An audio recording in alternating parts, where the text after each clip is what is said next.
ابراہیم علیہ الصلوۃ والسلام آپ کی پکار بھی قرآن نقل کر رہا ہے، رب ہب لی من الصالحین، اللہ نے ایک اولاد دے دے، بڑھاپا ہے، اولاد نہیں، 90 سال 100 سال کی عمر میں جا کے اسماعیل علیہ السلام اسحاق علیہ السلام نے اللہ نے آپ کو عطا کیے۔ رب ہب لی من الصالحین فبشرناہ بغلام حلیم، حضرت ابراہیم نے ہمیں پکارا، اللہ اولاد، رب کہتا ہے ہم نے انہیں بشارت دے دی اولاد کی۔ یاد رکھنا آج کل پڑھا لکھا ماحول ہے، کوئی ایسا بندہ جاہل بندہ نہیں ہے جو موٹی موٹی باتوں کو نہ سمجھتا ہو۔ اولاد رب دیتا ہے، بیٹا بیٹی رب بناتا ہے،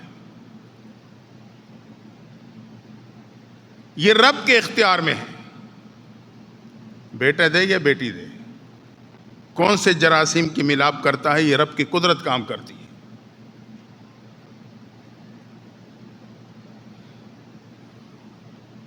آج ہم کہتے ہیں جی مولوی تو کہتے تھے ماں کے پیٹ میں جو کچھ ہے صرف سوائے اللہ کے کسی کو نہیں پتا، اب تو ڈاکٹر بتا دیتے ہیں۔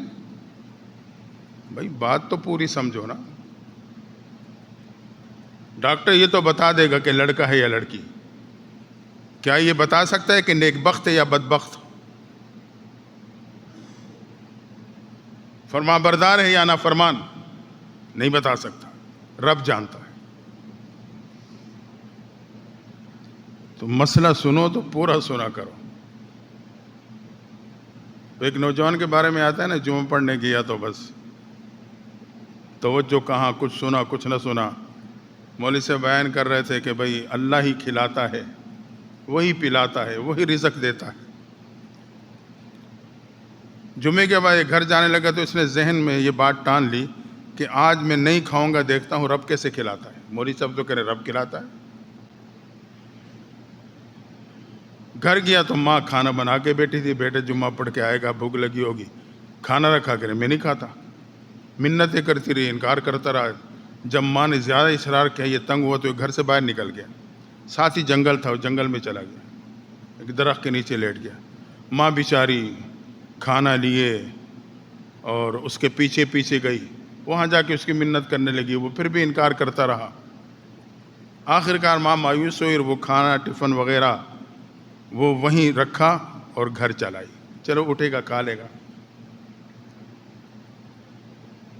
اس نے تو ضد کر رکھی تھی میں نہیں کھاتا، دیکھتا ہوں رب کیسے کھلاتا ہے۔ وہ پراٹھے تھے، قیمہ تھا اور پتہ نہیں کیا کچھ تھا، اس کی تو خوشبو مہک گئی۔ اللہ کی شان کو ڈاکو تھے جو رات کے ٹائم اسی جنگل میں آتے، جو چورے ڈاکہ ڈالا ہوتا تھا وہ مال آپس میں بیٹھے کے تقسیم کرتے تھے۔ وہ آ گئے، آئے تو انہوں نے محسوس کیا کھانے کی بڑی لذیذ خوشبو آ رہی ہے، بھوک انہیں ویسی لگی ہوئی تھی، دائیں بائیں ادھر ادھر دیکھا۔ اچھا وہ نوجوان جب ماں نے وہاں کھانا رکھا تو وہ وہاں سے اٹھ کے تھوڑا فاصلے پہ جا کے لیٹ گیا کہ ماں مجھے یہاں بھی پریشان کرے گی، تنگ کرے گی، وہاں سے اٹھ کے اور دوسری سائڈ پہ چلا گیا۔ اب جب ڈاکو آئے اور کھانے کی خوشبو محسوس کی، ادھر ادھر پھرے تو کیا دیکھا کہ ٹفن ہے اور کھانے کی خوشبو آ رہی ہے، تازہ کھانا۔ ایک نے کہا یار خیال کرنا کوئی چال نہ ہو کسی کی، کھانے میں زہر ملائی ہو، ہم کھا کے مر جائیں، ہمارا سارا مال وہ اٹھا کے لے جائے۔ دیکھو کوئی نہ کوئی بندہ یہاں کہیں چھپا ہوا ہوگا۔ انہیں جو تھوڑا تلاش کیا تو نوجوان کو پا لیا کہ وہ تھوڑے فاصلے پہ لیٹا ہوا ہے، اس نے کہا یہی ہوگا، اس نے کوئی چال چلی۔ اب ڈاکو نے مشورہ کیا کہ پہلے یہ کھانا اس کو کھلاتے ہیں پھر ہم کھاتے ہیں۔ اب اسے اٹھایا، کہا یہ کھانا کھا، وہ کرے میں نہیں کھاتا۔ اب وہ بات اور ان کی دماغ میں پکی ہو گئی کہ واقعی اس نے کچھ زہر یا کوئی چیز ملائی ہے، ہم کھائیں گے مر جائیں گے، یہ ہمارا سارا مال لوٹ کے چلا جائے گا۔ وہ کہے کھا، یہ کہتا نہیں کھاتا۔ اب انہیں یقین ہو گیا تو ایک نے انہوں نے اپنی جوتیاں نکالی اور اس کی خوب مالش کی اور کہا کھا، کہہ رہا اچھا اچھا کھاتا ہوں۔ پھر اس نے کھا لیا۔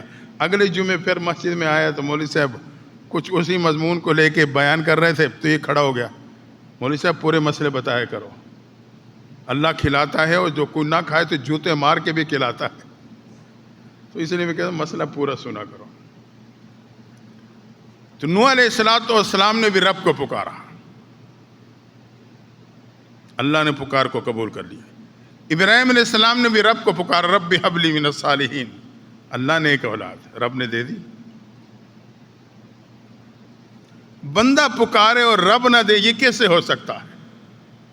ہاں، میرے اور مجھے اور آپ کو اگر نہیں مل رہا تو میرے مانگنے میں، پکارنے میں کمی ہے۔